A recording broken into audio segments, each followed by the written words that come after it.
बहुत बढ़िया बात। अर्धचालकों की चालकता पर ताप का प्रभाव ये बता देते हैं।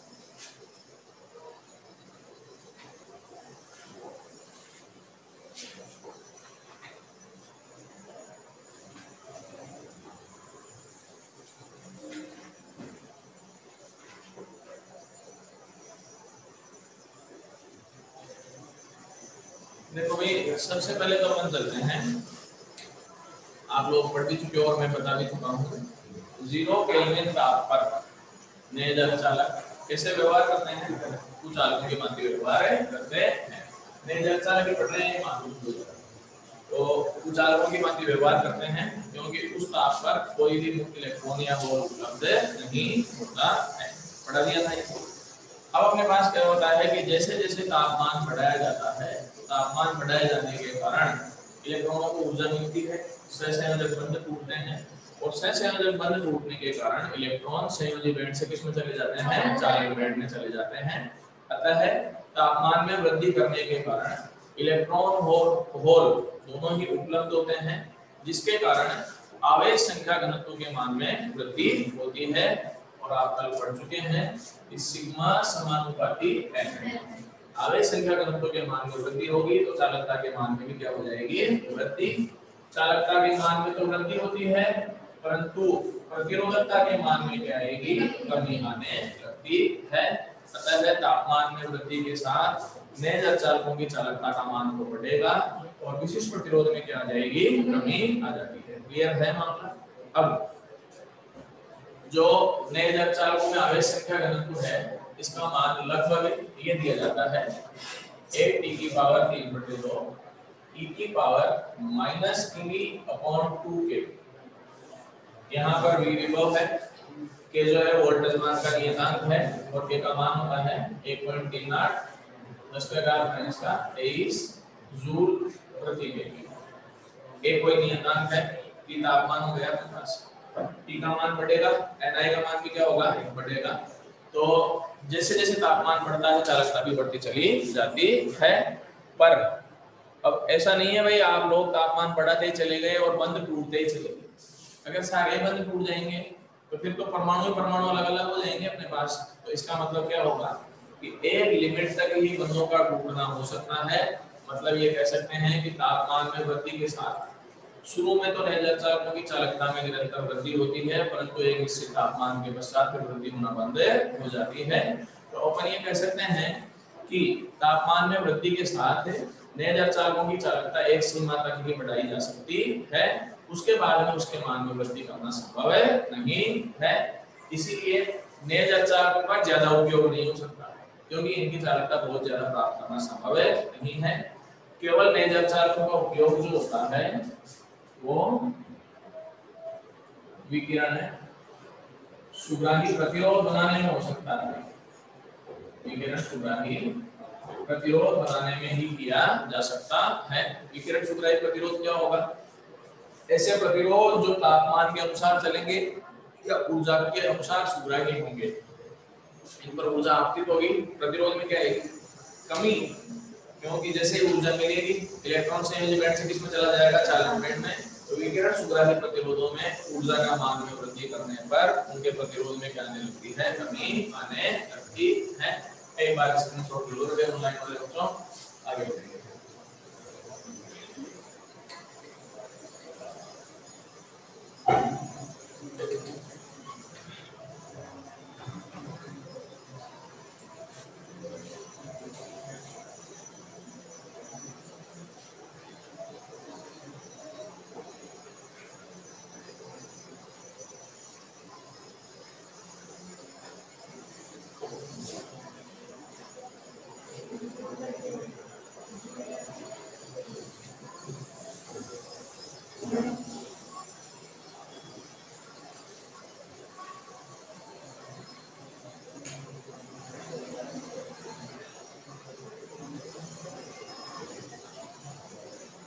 हाँ भाई, नेक्स्ट टॉपिक है बाह्य अर्धचालक या अपद्रवी अर्धचालक।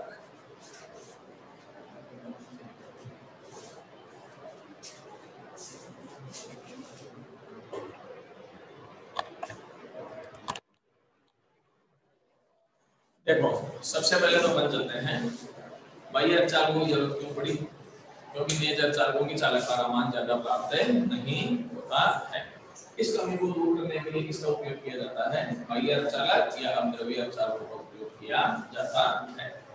अब द्रव्य मतलब दूसरा पदार्थ मिला दिया, अब क्या समझ में अपने पास, तो बाह्य चालक कैसे बनाया जाएगा, नेज चालकों में नेज चालक जो होते हैं सिलिकॉन और जर्मेनियम होते हैं, कौन से वर्ग में होते हैं, 14वें वर्ग में। चतुसंयोजी होते हैं कि नहीं होते हैं, तो नेज चालकों में कोई त्रिसंयोजी या पंच संयोजी पदार्थ मिलाकर किसका निर्माण कर लिया जाता है, अवद्रव्य अर्धचालक या बाह्य अर्धचालक का निर्माण कर लिया जाता है। त्रिसंयोजी जो होगा कौन से वर्ग में आएगी, 13वें, और पंच संयोजी कौन सी में आ जाएगी, 15वें। तो नेज सिलिकॉन और जर्मेनियम जो होता है वो तो 14वें में होता है। अशुद्धि कौन से वर्गों की मिलाई जाएगी, 13वें और 15वें की अशुद्धि मिलाकर बाह्य अर्धचालकों का निर्माण कर लिया जाता है। अशुद्धि मिलाने की प्रक्रिया जो होती है उसको कहते हैं मादन या डोपिंग। मिलाने की प्रोसेस जो होती है उसको मादन या डोपिंग कहा जाता है। आगे अपन चलते हैं, अशुद्धि की मात्रा बहुत कम मिलाई जाती है फिर भी चालकता के मान में काफी अधिक वृद्धि होती है। कारण ये रहता है अशुद्धि के एक परमाणु से एक इलेक्ट्रॉन या एक होल उपलब्ध हो जाता है। कैसे हो जाता है, उदाहरण बता देता हूँ। नेज सिलिकॉन होता है ना अपने पास, उसमें कितने कम बॉन्ड टूटते हैं उसका एक उदाहरण बताता हूँ। नेज सिलिकॉन या नेज जर्मेनियम में 10⁻9 परमाणु होते हैं ना, उस पर एक इलेक्ट्रॉन उपलब्ध होता है। इससे तुमको समझ में आ गया होगा कि कितने कम बंध टूटते हैं। 10⁻9 का मतलब करोड़ हो गए अपने पास, 10 करोड़ हो गए, 10 करोड़ में से एक बॉन्ड टूटता है, उसमें एक इलेक्ट्रॉन अवेलेबल होता है अपने पास। तो चालकता बहुत कम होगी कि नहीं, इसलिए अब अशुद्धि की मात्रा जो है ना वो भी बहुत कम मिलाई जाती है।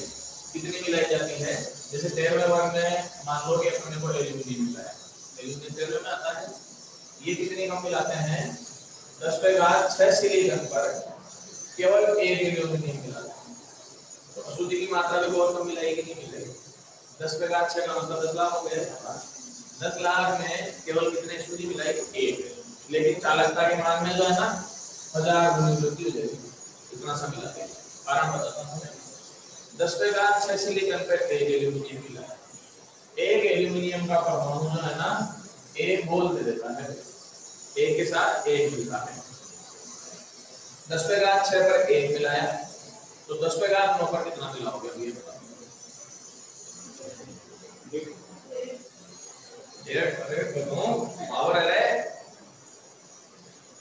ऐसे नहीं आता है, बिल्कुल कर लिया करो। 10⁻6 पर एक मिलाया गया तो एक पर कितना मिलाया जाएगा, 1/10⁻6, इसलिए 10⁻9 पर कितना मिलाया जाएगा, 10⁻6 गुणा 10⁻9 10⁻3 1000 एल्यूमिनियम के परमाणु मिलाएंगे तो कितने मोल मिलेंगे अपने को, 1000। पहले कितना था केवल, अब कितने हो जाएंगे, 1000। तो चालकता के मान में 1000 गुना वृद्धि हो गई कि नहीं हुई, जबकि अपन ने बहुत ज्यादा अशुद्धि भी नहीं मिलाई। क्यों, 10 लाख में एक ही मिलाया कि नहीं मिलाया, तो अशुद्धि की मात्रा काफी कम मिलाने पर भी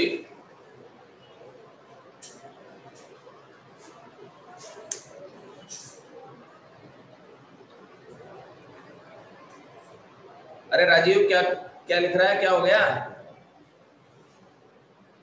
कौन डांस कर रहा था है? पता नहीं किसी ने वीडियो चालू कर रखा है जो उसमें लिखा है डांस कर रही है। तो अशुद्धि का परमाणु काफी कम मिलाने पर भी चालकता के मान में काफी तेजी से वृद्धि होने लगती है। अब अपन चलते हैं, अपद्रव्य अर्धचालक जो होते हैं वो दो प्रकार के होते हैं, क्योंकि एक तो 13वें की मिलाएंगे और एक 15वें की मिलाएंगे। एक n प्रकार के अर्धचालक होते हैं और एक p प्रकार के अर्धचालक होते हैं। पहले n प्रकार के पढ़ेंगे और उसके बाद में कौन सा पढ़ेंगे अपन, p प्रकार।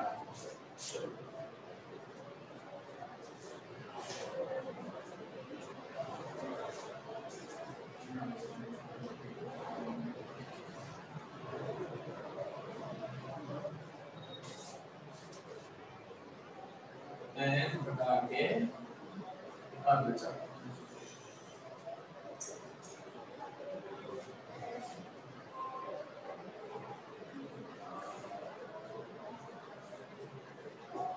समझ में तो आ रहा है ना पार्ट? देखो भाई इस पार्ट में से टॉपिक कटेंगे भी, ये भी फाइनल है आपको पता है, पर जो पढ़ा रहेगा वो नहीं कटने के चांसेस है, तो ये तो रहेंगे। आखिरी वाले कटेंगे और ट्रांजिस्टर वाले कटने के चांसेस है, तो ये तो आएगा। ये नहीं भाई तुम सोचो कि भाई कोई ऐसी चीज पढ़ लें जो कट गई, भाई मेरा तो दिमाग खराब कर दिया सर ने।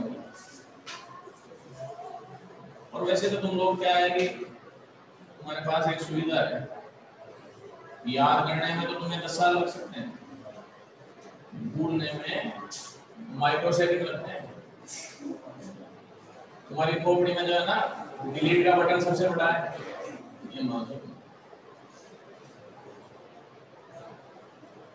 इसलिए अभी से डिलीट मत करना, सिलेबस में कुछ हो तब डिलीट करना, नहीं तो कई हो मेरे जैसे बोले अभी से डिलीट कर दूंगा,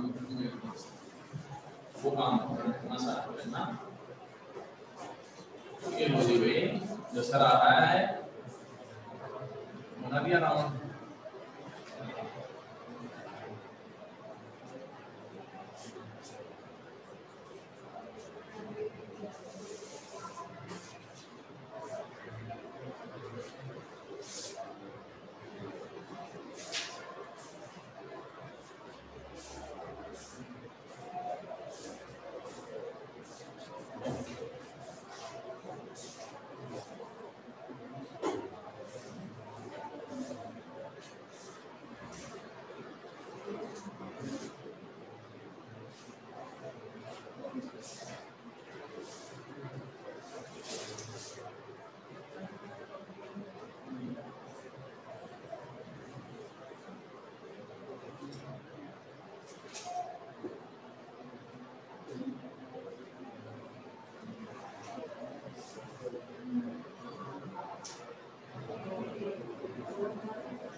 चलो जी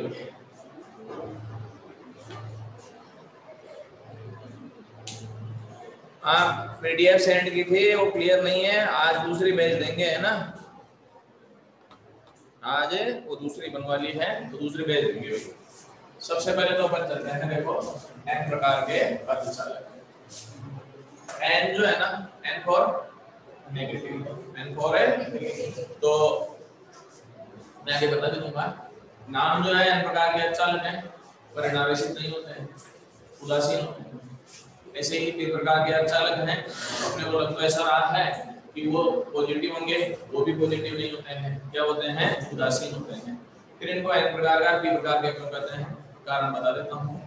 n प्रकार के अर्धचालकों में इलेक्ट्रॉनों की संख्या ज्यादा होगी और होल की संख्या कम होगी, और p प्रकार के अर्धचालकों में क्या होगा, होल की संख्या ज्यादा हो जाएगी, इलेक्ट्रॉनों की संख्या कम होती है, इसलिए n प्रकार और p प्रकार कहा गया है। अदरवाइज ये बिल्कुल नहीं लेना है कि n प्रकार के अर्धचालक नेगेटिव होते हैं, p प्रकार के पॉजिटिव होते हैं।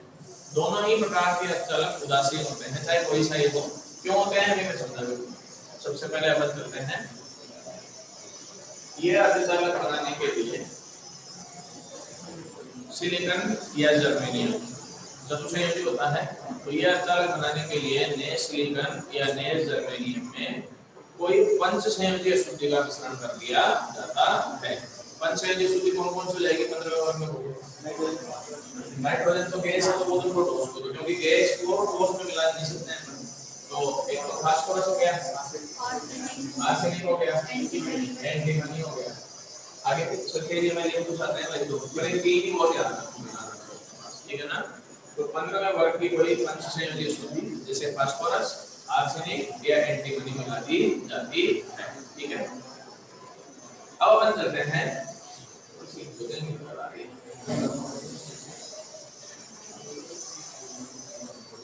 देखो, जैसे सिलिकॉन का परमाणु होता है 14 होता है परमाणु क्रमांक, क्या लिखते हो सिलिकॉन को? 1s2 2s2 2p6 3s2 और 3p2 होता है।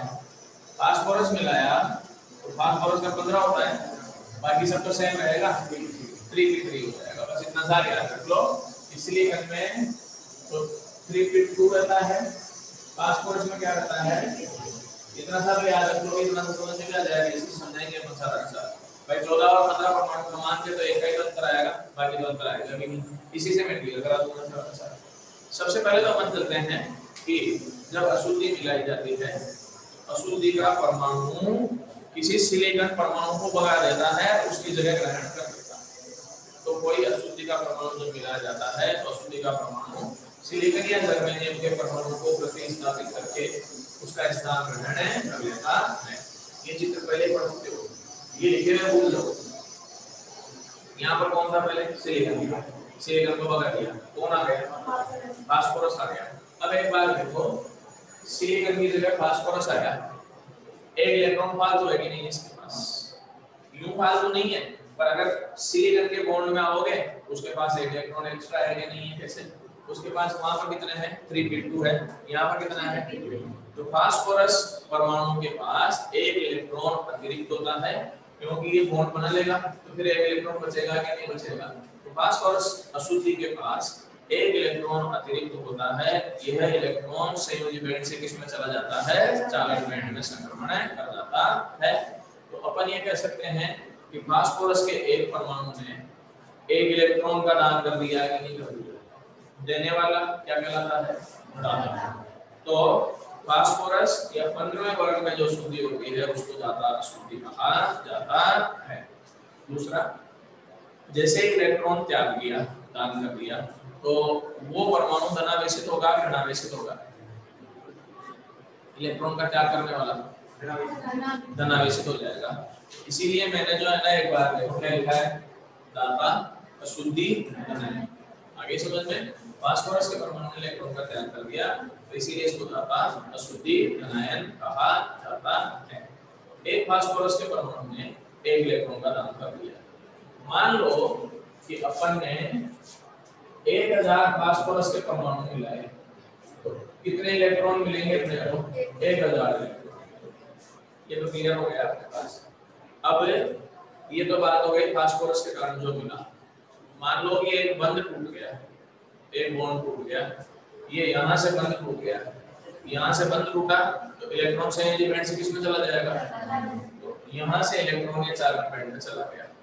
एक इलेक्ट्रॉन और उपलब्ध हो गया कि नहीं हो गया? इसमें एक और प्लस कर दो, कितना हो गया? 1001, ठीक है। होल एक मिल गया कि नहीं मिल गया? एक होल मिल गया। बस अब यहीं से निर्णय कर लो कि कौन बहुसंख्यक है, कौन अल्पसंख्यक है।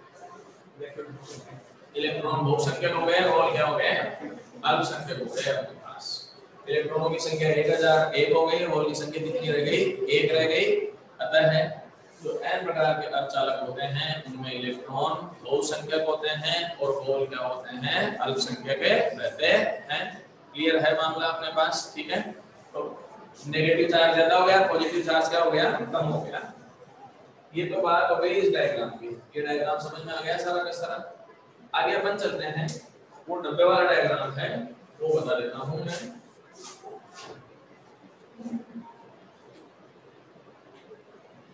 मान लो उस डब्बे वाले की बेस पे बता रहा हूं मैं। अपन ने 6 फास्फोरस के परमाणु मिलाए, तो 6 धनायन बन गए कि नहीं बन गए? 6 इलेक्ट्रॉन भी मिलेंगे कि नहीं मिलेंगे उनके साथ भी? इसी के साथ किया करो तो समझ में आ जाएगा कि इसके साथ मिल गया। कोई एक बंद टूट गया, एक बंद टूट गया, क्या मिल गया? एक इलेक्ट्रॉन मिल गया, रे क्या हो गया? होल। इसमें इलेक्ट्रॉन देखो कितने हैं? 7। होल कितना है? 1। तो इलेक्ट्रॉन क्या हो गया? होल संख्यक। होल क्या हो गया? और अशुद्धि के क्या बन गए? धनायन। एक बार इसको देखो टोटल चार्ज 0 है कि नहीं? ये धनावेशित होल, ये ऋणावेशित 0 हो गया। अब ये 6 इलेक्ट्रॉन है, तो 6 धनायन भी आएंगे नहीं है अपने पास, तो जितना नेगेटिव चार्ज है उतना ही क्या हो गया? इसका मतलब है चाहे n प्रकार का अर्धचालक हो, चाहे p प्रकार का अर्धचालक हो, उदासीन होता है। अब कोई कहेगा कि भाई इलेक्ट्रॉन बहुत सारे हैं। अरे भाई इलेक्ट्रॉन बहुत सारे हैं तो जितने इलेक्ट्रॉन ज्यादा हैं उतने धनायन भी तो बैठे हैं कि नहीं बैठे हैं? तो total positive charge total negative charge बराबर हो गया, तो पदार्थ उदासीन हो गया कि नहीं हो गया? तो n प्रकार का अर्धचालक हो चाहे p प्रकार का अर्धचालक हो, दोनों ही पदार्थ पूर्णतः उदासीन होते हैं। या इसको यूं समझ लो कि नेज अर्धचालक का मतलब सिलिकॉन और जर्मेनियम, और उसमें शुद्धि मिलाई 15वें वर्ग की, ठीक है ना? परमाणु में परमाणु मिला रहे हो ना, परमाणु में आयन तो नहीं मिला रहे हैं, परमाणु में क्या मिला रहे हैं? परमाणु। जब परमाणु में परमाणु मिला रहे हैं तो फिर आवेश कैसे रह सकता है? क्योंकि पहले भी उदासीन था, सिलिकॉन जर्मेनियम परमाणु उदासीन, फास्फोरस मिलाया वो भी उदासीन मिलाया, परमाणु में परमाणु मिलाया तो उदासीन रहेगा या धनावेशित होगा या ऋणावेशित होगा? उदासीन ही रहेगा। परमाणु में परमाणु मिलाया, उदासीन मिलाया तो टोटल भी क्या रहेगा? बताओ, उदासीन आएगा कि नहीं आएगा? तो कोई सा अर्धचालक हो हमेशा उदासीन होता है, कंफ्यूज नहीं होना है। कई बार क्वेश्चन आते हैं कि क्या इन प्रकार का अर्धचालक कौन सा आवेश होता है, तो कंफ्यूज करने के लिए देते हैं उदासीन। यहां तक क्लियर समझ में आ गया? आगे अब आते हैं ऊर्जा बैंड सिद्धांत के आधार पर n प्रकार के अर्धचालकों की व्याख्या। देखो सबसे पहले इसको तो भूल जाओ बीच वाले को, ये संयोजी बैंड पे कौन सा बैंड हो गया? चालक बैंड। संयोजी बैंड से कुछ इलेक्ट्रॉन किसमें चले गए? चालक बैंड। मान लो कि 2 इलेक्ट्रॉन चले गए, 2 इलेक्ट्रॉन चले गए तो 2 होल भी मिल गए। आ गया समझ में? यहाँ तक ये तो सिलिकॉन के लिए बता रहा हूँ, चालक बैंड और कंडक्टर बैंड। अब अपन आते हैं दाता परमाणु। दाता परमाणु का मतलब जैसे फास्फोरस है। दाता परमाणु का ऊर्जा स्तर नेज अर्धचालक के चालन बैंड से थोड़ा सा नीचे होता है, जस्ट पास में होता है। अब अपन जानते हैं कि फास्फोरस के एक परमाणु के पास एक इलेक्ट्रॉन फालतू है कि नहीं? तो जो फालतू इलेक्ट्रॉन है वो दाता ऊर्जा स्तर से कहां चले जाएंगे? चालन बैंड में संक्रमण कर जाते हैं, क्योंकि एकदम पास में ही है कि नहीं? चालन बैंड में चले गए फिर इलेक्ट्रॉन में बदल जाएंगे। इलेक्ट्रॉनों की संख्या कितनी है इस चित्र में? देखो 6। तो इलेक्ट्रॉन जो हो गए बहुसंख्यक हो गए, होल की संख्या कितनी है? 2। अल्पसंख्यक हो गए कि नहीं हो गए? आ गया सारा खेल समझ में? एक बार स्क्रीनशॉट ले लो रे भाई।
चलो जी भाई, पी प्रकार के अर्धचालक, ठीक है ना। सबसे पहले तो बना जाते हैं पी अर्धचालक बनाने के लिए कौन से वर्ग की अशुद्धि? तेरहवें वर्ग की त्रिसंयोजी अशुद्धि का मिश्रण नए सिलिकॉन या नए जर्मेनियम में कर दिया जाता है। क्लियर है मामला, कोई दिक्कत नहीं। अब आ जाओ अपने पास सिलिकॉन का परमाणु क्रमांक 14, 1s2 2s2 2p6 3s2 3p2। Aluminium का 13, यहाँ क्या होगा 3p2। बाकी तो है सेम ही, इसलिए मैंने लिखा भी नहीं है। 13वें वर्ग की कौन से अशुद्धि मिलाई जा सकती है? एल्यूमिनियम हो गया, गैलियम हो गया और इंडियम हो गया अपने पास। इंडियम इसी में था ना, इंडियम हो गया। तो ये कोई भी पदार्थ मिलाया जा सकता है। तो वो नियम था इंडियम आता है। अब अपन चलते हैं सबसे पहले। तो जैसे मान लो कि अपन ने 13वें वर्ग की त्रिसंयोजी अशुद्धि एल्यूमिनियम मिलाई। अशुद्धि के परमाणु ने क्या किया, यहाँ सिलिकॉन था उसको भगा दिया और उसका स्थान ग्रहण कर लेता है। अब इस एल्यूमिनियम के कारण क्या लफड़ा हो गया ये बता दो। एक इलेक्ट्रॉन की कमी पड़ गई इसके कारण सिलिकॉन ही सिलिकॉन थे, यहाँ दो थे नहीं थे। एल्यूमिनियम आया, इसके पास कितना है? एक इलेक्ट्रॉन है। एक इलेक्ट्रॉन है तो यहाँ पर बॉन्डिंग में एक इलेक्ट्रॉन की कमी पड़ गई। एक इलेक्ट्रॉन की कमी पड़ी, वो किसके कारण पड़ी? एल्यूमिनियम के कारण पड़ी। तो यहाँ पर एक इलेक्ट्रॉन की कमी उत्पन्न हो जाती है। यह कमी कहाँ से पूरी की जाती है? यहाँ से कोई बंद टूट के यहाँ जाता है, यहाँ से बंद टूट के यहाँ चला गया। तो अब यहाँ पर इलेक्ट्रॉन की कमी जो हो गई पूरी हो गई, पूरी हो गई नहीं हो गई, लेकिन उस कमी के कारण क्या पैदा हो गया? एक होल पैदा हो गया। ये होल पैदा हुआ, इसके लिए जिम्मेदार कौन है? एल्यूमिनियम, ठीक है ना। जिम्मेदार कौन है? एल्यूमिनियम है अपने पास। और मैं एक चीज और बता देता हूँ, इस एल्यूमिनियम को तो कोई मतलब ही नहीं था इलेक्ट्रॉन आए जाए नहीं आए। कमी किसको हुई थी? इस सिलिकॉन। दिक्कत किसको हुई? इस सिलिकॉन को हो जाती है। इस एल्यूमिनियम को इलेक्ट्रॉन की कोई जरूरत नहीं थी अपने पास, ये तो आ गया तो फिर सहज बंद तो ठीक आ गया। तो एक एल्यूमिनियम के कारण एक होल उत्पन्न हो जाता है। अपन ये कह सकते हैं अगर 1000 एल्यूमिनियम मिला दिए तो कितने होल उत्पन्न कर देगा? 1000 होल उत्पन्न कर देगा। तो आ गया समझ में अपने पास। तो अशुद्धि के एक परमाणु से एक होल उत्पन्न हो जाता है। आगे बढ़ते हैं अपन। यहाँ से यहाँ चला गया तो होल बन गया। वैसे तो ये इलेक्ट्रॉन कहता है मेरे को तो कोई जरूरत है नहीं, समस्या बोले तेरे को ही है। तो यहाँ से इलेक्ट्रॉन आ गया। अब इलेक्ट्रॉन आते ही एल्यूमिनियम ये कहता है भाई चल आ ही गया तो फिर 50% मेरा भी दिखा, क्योंकि सहसंयोजक बंध मतलब पार्टनरशिप बॉन्ड हो गए कि नहीं हुए। वैसे एल्यूमिनियम कहता है मेरे को कोई जरूरत है नहीं, पर अगर आ गया तो बोले अब आते ही क्या होगा? बोले मेरा भी अधिकार है। ये लगभग ऐसा ही मामला है कि मैंने कहा, मैंने पूछा ना मैं रोटी खाएगा? बोले नहीं खाऊंगा। लेकिन जैसे ही मान लो लड्डू खीर आ गए तो बोले सर अब आधा तो मैं भी खाऊंगा। बोले रोटी की बात हुई थी, आपने रोटी के लिए पूछा था, पर लड्डू आ गए तो बोले आधा मैं खाऊंगा। तो लगभग ऐसा ही मामला इसका रहता है।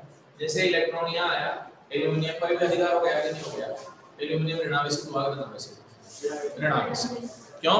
क्योंकि इसने इलेक्ट्रॉन ग्रहण कर लिया कि नहीं कर लिया। तो इसमें अशुद्धि का निर्णायक बना इलेक्ट्रॉन ग्रहण किया क्या कहलाएगा? ग्राही, अशुद्धि और निर्णायक। ग्राही, अशुद्धि, निर्णायक। आ गया समझ में अपने पास। तो एक होल का निर्माण होता है और होल के कारण ग्राही, अशुद्धि, निर्णायक में कन्वर्ट हो जाती है। ये तो मामला है। आगे चलते हैं। अब कोई बंध टूट गया, एक बंध टूटा तो इलेक्ट्रॉन संयोजी बैंड से किसमें चला गया? चालन बैंड में चला गया। अब एक बात देखो, जैसे एक बंध टूटा तो एक होल और मिल गया। कितने होल हो गए बताओ? 1000। इलेक्ट्रॉन कितना है? कौन बहुसंख्यक कौन अल्पसंख्यक? होल तो बहुसंख्यक, इलेक्ट्रॉन है अल्पसंख्यक। आ गया सारा खेल समझ में? कोई दिक्कत नहीं है अपने पास। ये डायग्राम क्लियर हो गया, उस पे आ जाओ अपने पास। अब इसमें मैंने 6 एल्यूमिनियम के परमाणु मिलाए तो 6 ऋणायक बन गए कि नहीं बन गए? 6 ऋणायक बने तो 6 होल भी उपलब्ध होंगे कि नहीं होंगे? एक एक्स्ट्रा इलेक्ट्रॉन है तो एक एक्स्ट्रा होल भी है। इसमें कितने होल है? 7, ठीक है ना। 7 होल है, एक इलेक्ट्रॉन है। 6 ऋणायक भी है कि नहीं है? पूरा का पूरा पदार्थ वैसे ही नहीं है कि नहीं है? क्योंकि ये ऋणायक तो ये 6 होल के तो बैलेंस इसको कर देंगे, ये इसको काट देगा तो टोटल किसके बराबर हो जाएगा? 0 के। तो इसी प्रकार का अर्धचालक भी विद्युत उदासीन होता है। आ गया मामला समझ में? बहुसंख्यक अल्पसंख्यक भी आ गया होगा। अब आ जाए ऊर्जा बैंड सिद्धांत। ऊर्जा बैंड सिद्धांत में पहले तो इस चित्र में ग्राही को तो भूल जाओगे। संयोजी बैंड से कुछ इलेक्ट्रॉन किसमें चले जाते हैं, चालक बैंड में चले जाते हैं। दिख रहा नहीं होगा, दिख रहा है क्या पीछे दिख रहा है? संयोजी बैंड से कुछ इलेक्ट्रॉन किसमें चले गए, चालक बैंड में। तो ये मुक्त इलेक्ट्रॉन हो गए, यहाँ होल बन गए, ये बन गए। अब अपन चलते हैं ग्राही परमाणु का ऊर्जा स्तर नेज अर्धचालक के संयोजी बैंड के ठीक पास में होता है, ठीक ऊपर एकदम पास में रहता है। इसीलिए संयोजी बैंड से कुछ इलेक्ट्रॉन कहां चले जाते हैं, ग्राही के पास चले जाते हैं, जिसके कारण यहाँ पर होल उत्पन्न हो जाते हैं। ये रहा बहुत आसान समझ, यहाँ से समझ। ये अपने पास नेज अर्धचालक हो गया, ये ग्राही हो गया। यहाँ से इलेक्ट्रॉन इसके पास चला गया, ये नीचे चला गया, क्या उत्पन्न हो गया, यहाँ पर होल उत्पन्न हो गया। तुम बोलोगे बोले ये इलेक्ट्रॉन भी उपलब्ध हो गए, ये मुक्त इलेक्ट्रॉन थोड़े, ये तो संयोजी बैंड में है अपने पास, या संयोजी बैंड के पास में है। दूसरा, जैसे यहाँ से यहाँ इलेक्ट्रॉन गया तो मुक्त थोड़ा ही हुआ, बॉन्डिंग में काम आ रहा है कि नहीं आ रहा है। तो नीचे वाले 4 इलेक्ट्रॉन जो है ना वो मुक्त नहीं है, वो तो बॉन्डिंग में काम आ गए। इसीलिए इसमें इलेक्ट्रॉन तो क्या हो गए, अल्पसंख्यक, होल क्या हो गए, बहुसंख्यक। आप लोगों को एक दो चीजें क्लियर हो गई। पी प्रकार का अर्धचालक कैसे बनाओगे, 13वें वर्ग की त्रिसंयोजी सूत्र मिलाओगे, ठीक है। कौन बहुसंख्यक कौन अल्पसंख्यक होगा, और बहुसंख्यक इलेक्ट्रॉन है, अल्पसंख्यक होगा। आ गया। अशुद्धि का ऋणायन बनेगा, धनायन बनेगा, ऋणायन। एन प्रकार का अर्धचालक बनाने के लिए कौन से वर्ग की अशुद्धि मिलाओगे, होगी, पंचसंयोजी अशुद्धि होगी। कौन बहुसंख्यक कौन अल्पसंख्यक, बोले अल्पसंख्यक होगा। अशुद्धि का क्या बनेगा, ये इतना इसलिए रटाया है कि आगे का पार्ट जो है ना ये प्योर है एंथरी। ये इतना जो क्लियर करा रहा हूं मैं, कौन धनायन कौन ऋणायन, कौन ज्यादा कौन कम है, वो इसलिए है कि आगे का पूरा पार्ट ही प्योर है। नहीं प्योर है समझ में आएगा, उस समय पे कंफ्यूजन नहीं लेना चाहिए, याद रखना चाहिए। स्क्रीनशॉट ले लो रे भाई, टाइम हो गया, बाकी करो।